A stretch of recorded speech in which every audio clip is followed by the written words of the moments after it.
semua, bersama saya hari ini Kak Ida dalam program Pustaka Yang Explorer. Jom bersama-sama dengan saya membaca buku yang bertajuk 3 Ekor Ayam. Jom! Di pinggir sebuah hutan, tinggal 3 ekor ayam betina. Tempat tinggal mereka berhampiran dengan kampung dan sawah. Oleh itu, tiadalah sebarang masalah bagi mereka untuk mencari makanan. Mereka boleh mencari makanan di pinggir hutan. Mereka boleh pergi mencari makanan di tepi kampung. Pada musim padi masak pula, mereka boleh pergi ke sawah untuk makan padi. Pendek kata, mereka hidup dalam keadaan aman dan bahagia. Kemana-mana sahaja mereka pergi, mereka selalu bersama-sama. Mereka tidak pernah mementingkan diri sendiri. Mereka sering tolong-menolong antara satu sama lain. Pada suatu ketika, berlakulah musim kemarau. Tumbuhan banyak yang mati. Pokok-pokok besar pula hanya tinggal ranting. Semua daun telah gugur. Malah tanaman padi juga banyak yang tidak menjadi. Oleh hal yang demikian, payahlah ketiga-tiga ekor ayam itu hendak mencari makanan. Tambahan pula, cuaca panas sangat terik. Apakah ikhtiar kita sekarang? Ayam pertama bertanya. Entahlah, tidak tahu apa lagi yang harus kita lakukan sekarang. Makanan sudah semakin payah untuk dicari. Jawab ayam kedua. Kita harus berjimat cermat. Tiap-tiap hari, kita mesti makan sedikit sahaja. Makanan yang lebih haruslah disimpan. Sambung ayam ketiga. Setiap hari, mereka terpaksa pergi jauh untuk mencari makanan. Pagi-pagi lagi, mereka sudah harus keluar mencari makanan. Lewat petang, barulah mereka pulang. Itu pun kadang-kadang mereka pulang dengan perut yang lapar. Ada ketikanya, mereka tidak berjaya menemui sebarang makanan. Ada ketikanya, makanan yang mereka temui hanyalah sedikit sahaja. Mereka terpaksa berkongsi makan makanan yang sedikit itu.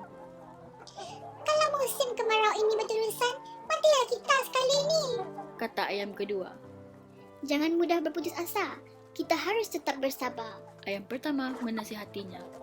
Pada suatu hari, ayam ketiga berlari pulang. Ketika itu, ayam pertama dan kedua belum keluar mencari makanan. Wahai kawan-kawanku! Wahai kawan-kawanku! Ayam ketiga menjerit. Ayam pertama dan kedua terkejut mendengar jeritan tersebut. Mereka segera pergi menemui ayam ketiga itu. Mengapa? Apakah yang telah terjadi? Ayam pertama bertanya dengan perasaan cemas. Ayam kedua juga cepat bertanya. Adakah engkau dikejar oleh ular sawah? Ayam ketiga masih tercungap-cungap. Ayam ketiga sangat kepenatan kerana berkejar pulang. Mengapa? Ayam pertama bertanya lagi. Aku terjumpa padi. Masih ada 3 biji padi pada tangkainya. Jelas ayam ketiga.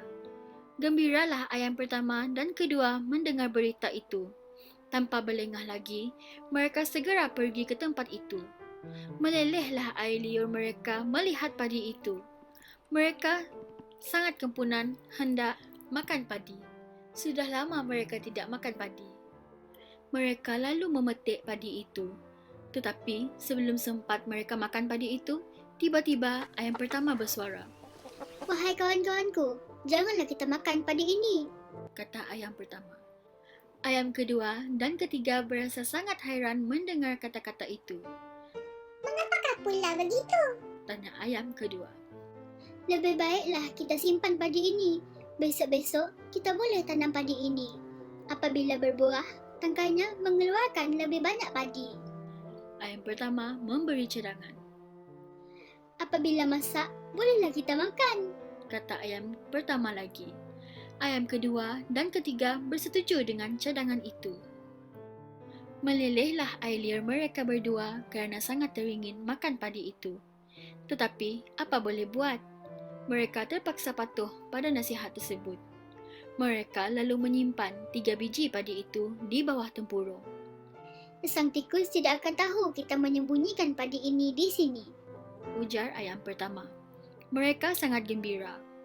Pada sebelah malamnya, ayam pertama berasa sangat lapar. Perutnya terasa sakit kerana tidak dapat menahan lapar. Mahu tidak mahu, terpaksalah ayam pertama mengambil keputusan untuk pergi mengambil padi itu. Kalau aku hanya makan sebiji padi, masih ada 2 biji lagi yang boleh ditanam. Fikirnya dalam hati. Tanpa berlengah lagi, ayam pertama segera pergi makan sebiji padi itu. Tidak lama kemudian, ayam kedua juga berasa lapar. Ayam kedua tidak dapat menahan rasa laparnya. Oleh yang demikian, ayam kedua terus pergi makan sebiji padi itu. Aku hanya makan sebiji padi sahaja. Masih ada 2 biji padi lagi untuk ditanam. Ujarnya dalam hati. Tidak lama selepas itu, ayam ketiga pula berasa lapar.